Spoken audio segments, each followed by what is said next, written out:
Michael lived alone in his apartment in Chicago.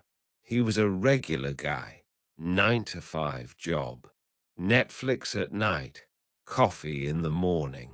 Nothing exciting ever happened to him until the mirror incident. One night, after brushing his teeth, he noticed something strange in his bathroom mirror.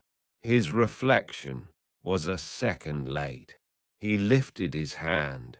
His reflection followed, but there was a slight delay. He chuckled nervously. Weird. Shaking it off, he turned off the light and went to bed. The slow unraveling. The next night, it happened again.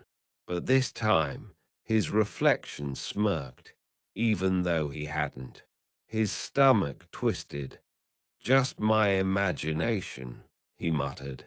But the next morning, as he stood in front of the mirror fixing his tie, his reflection didn't move at all. It just stood there, watching him. Cold fear gripped Michael. He raised his hand. His reflection didn't.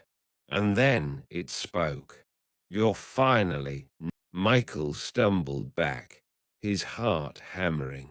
The reflection still didn't move. It just stared at him, its smile growing wider. Michael grabbed his phone, ready to call someone, anyone. But as soon as he blinked, his reflection was normal again, copying his every move. Shaking, he rushed out of the apartment. Maybe he was just overworked. Maybe he needed sleep. That night, he hesitated before looking in the mirror, but everything seemed fine. No delay, no smirk, no voice. Sighing in relief, he turned off the bathroom light. Then, as he climbed into bed, he froze. The mirror on his closet door was still showing the bathroom light on, and his reflection was still standing there, grinning. A whisper filled the room. Your turn. The true horror. The next morning, Michael's neighbors noticed something strange. His apartment was empty. No signs of struggle.